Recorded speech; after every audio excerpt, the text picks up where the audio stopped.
आणि ही पदं आपण त्या ठिकाणी भरली आणि या परीक्षा घेत असताना या सरकारमध्ये पेपर फुटीची एकही घटना नाही आहे, एकही नाही. एकही पेपर जुन्या सरकारच्या काळातल्या सगळ्या घटना मी घेऊन आलो आहे पेपर फुटीच्या. एक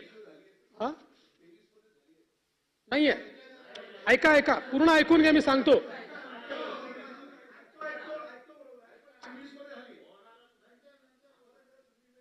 हा ठीक आहे, ते ऐकत जा, जरा ऐकत जा.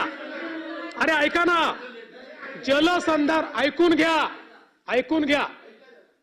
एक जलसंधारणाच्या भरतीमध्ये एक विद्यार्थी सापडला ज्या विद्यार्थ्याच्या ऍडमिट कार्डवर त्या ठिकाणी काही नंबर टाकले होते आणि त्यामुळे ती परीक्षा आपण रद्द केली, पेपर फुटला असं समजून. पण ज्यावेळी त्याचं डिटेल्ड अनालिसिस केलं त्यावेळी जर पेपर फुटला असता तर त्याचे 100 पैकी 100 बरोबर असायला पाहिजे होते. त्याचे 48 बरोबर निघाले आणि 52 चुकीचे निघाले. तरी देखील ती परीक्षा आपण रद्द केली, त्याच्यावर आपण FIR केला. याच्या व्यतिरिक्त पेपर फुटीचा एकही FIR नाही. FIR कशाचे झाले आहेत? FIR झाले नाही तसं मी म्हणत नाही. तुम्ही पेपरच्या बातम्यांवर जाऊ नका वंजारी साहेब.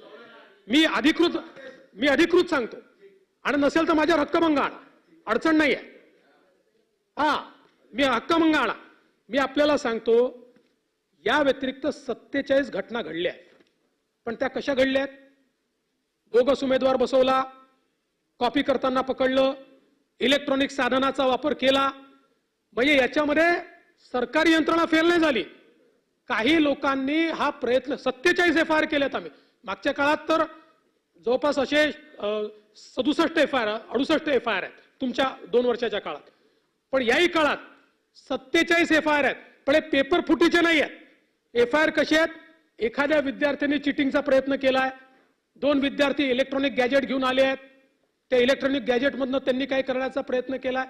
2 गोष्टीतला फरक समजून घ्या. पेपर फुटले तर it is a systemic failure of the government किंवा मशिनरी, असं नाही झालेलं. असं फक्त एक जलसंधारणाच्या याच्यात शंका आली म्हणून रद्द केलं. पण आताही त्याचा अंतिम रिपोर्ट आलाय.